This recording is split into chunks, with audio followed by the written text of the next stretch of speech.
আজকের ভিডিওতে উত্তরাতে এমন একটা নতুন প্লেস শেয়ার করব যেখানে কিনা আপনারা সুন্দর প্লেসের পাশাপাশি মজাদার কাচ্চি কম টাকার মধ্যে খেতে পারবেন। আর সেটা কোথায় জানতে হলে কিন্তু ফুল ভিডিও দেখতে হবে। তো hello everyone, this is Ridhi from Ridhi stories. এই ভিডিওটা প্রায় 1.5 থেকে 2 মাস করার আগের ভিডিও। তো সেদিন হয়েছিল আমার বার্থডে ছিল, তো বার্থডে ট্রিট ফ্রেন্ড অনেকদিন ধরে চাচ্ছিল, তো যার কারণে আমি বার্থডে ট্রিটের জন্য এমন একটা প্লেস খুঁজছিলাম যেখানে কিনা আমি কম টাকার মধ্যে একটা ভালো জায়গায় আমি ফ্রেন্ডদেরকে খাওয়াতে পারবো। অনেকদিন ধরে আমি ফেসবুকে ফুড ব্যাংক গ্রুপে এই কাচ্চির নতুন প্লেসটা আমি সন্ধান পেলাম যেখানে কিনা কম টাকার মধ্যে ভালো কাচ্চি পাওয়া যায়, তারাই বলছিল। তো ভাবলাম এখানেই ফ্রেন্ডদেরকে ট্রিট দিয়ে ফেলে। তো এই প্লেসটাতে ঢুকতেই শুরুতে দেখলাম যে স্টুডেন্টদের জন্য ওরা 10% ডিসকাউন্ট রেখেছে, মানে যে কেউ গেলে স্টুডেন্টদের যদি আইডি কার্ডটা দেখাতে পায় তাহলে ওরা 10% ডিসকাউন্ট দিবে। এরপর আমি এই প্লেসে ঢুকে তো পুরাই অবাক, কারণ এটাই মনে হয় উত্তরার মধ্যে প্রথম কোনো কাচ্চি প্লেস যেখানে কিনা ওরা খাবারের পাশাপাশি ছবি তোলার জন্য সুন্দর একটা ডেকোরেশন করেছে। এখানে আপনারা খাওয়া ছাড়াও কিন্তু যে কোনো পার্টি, বিয়ে, জন্মদিন, যে কোনো প্রোগ্রামের জন্য কিন্তু আপনারা সুন্দর বুকিংও করতে পারবেন, কারণ ডেকোরেশনটা এত সুন্দর ছিল।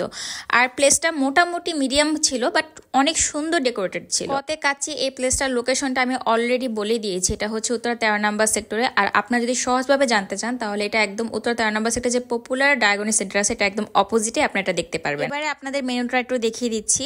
আর আমার এখানে মেনু দেখে যেটা মনে হলো যে এটা অন্য সব যে কাচ্চি ভাই অথবা সুলতান ডাইন এগুলো থেকে তুলনামূলক একটু কম প্রাইসে। তো আমরা এখানে দেখে একটা কম্বো অর্ডার দিলাম যেখানে কিনা 4 জনের পরিমাণে কাচ্চি ছিল, একটা রোস্ট ছিল, জালি কাবাব ছিল আর বোরহানি ছিল, আর আমরা এক্সট্রা করে বাদাম শরবত অর্ডার দিয়েছিলাম। এখানে বেশিক্ষণ অপেক্ষা করতে হয়নি, প্রায় 10 মিনিটের পর আমাদের খাবার চলে আসে। আর পুরো খাবারটা তো আপনারা দেখতেই পারছিলেন, এত লোভনীয় ছিল। স্পেশালি কাচ্চিটা দেখে তো আমি আর নিজেকে কন্ট্রোলই করতে পারছিলাম না।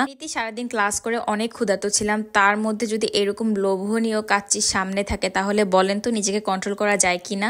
তারপর আমরা সাথে সাথে কাচ্চি দেখে ঝাঁপিয়ে পড়লাম, আর এখানে সবাই যে যার প্লেটে কাচ্চি সার্ভ করে নিচ্ছিল। তো আমার প্লেটে আমি কাচ্চি, রোস্ট, সালাদ সবকিছু মিলে সার্ভ করে নিয়েছিলাম। আর আপনাদেরকে একটু জুম করে আমি দেখাচ্ছি এখানে মাটনটা কি পরিমাণ সফট ছিল। আর এখানে কিন্তু ভালো পরিমাণে মাটন আর আলু দেওয়া ছিল, ভালো পরিমাণে রাইস দেওয়া ছিল, মানে 4 জনের জন্য একদম পারফেক্ট। কম্বোতে আমাদের যেখানে 4টা বোরহানি ছিল সেখানে আমরা 2টা বোরহানি নিয়েছি আর 2টা বাদাম শরবত নিয়েছিলাম, আর সেটার জন্য এক্সট্রা একটু পে করা লাগে। তো আমি সেদিন মারাত্মক ক্ষুধার্ত ছিলাম, যার কারণে আমি ভালো মতো ভিডিও এডিট করতে পারিনি। তো আমি কোনো রকম জাস্ট ক্যামেরাটা অন করে খাওয়া শুরু করে দিয়েছি। আমি এটা যে প্রায় 2 মাস আগে খেয়েছিলাম, আমার কাছে সত্যি বলতে অনেক বেশি ভালো লেগেছিল, দাম, পরিমাণ, কোয়ালিটি সবকিছু অনুযায়ী। কিন্তু এখন ওরা কতটুকু ওদের কোয়ালিটি মেনটেন করেছে সেটা আমার জানা নাই, কিন্তু আমি তখন গিয়ে যেই সার্ভিসটা পেয়েছিলাম বা যেমনটা আমার ভালো লেগেছিল আমি সেটাই এই ভিডিওতে শেয়ার করছি। এই কথাগুলো বলার কারণ হচ্ছে আমি যেহেতু 2 মাস পরে ভিডিওটা আপলোড দিচ্ছি, যার কারণে 2 মাস আগের যে কোয়ালিটিটা ছিল সেটা এখন সেম নাও থাকতে পারে। আর আমার চ্যানেলে আমি যেখানে নিজের টাকা দিয়ে খেয়ে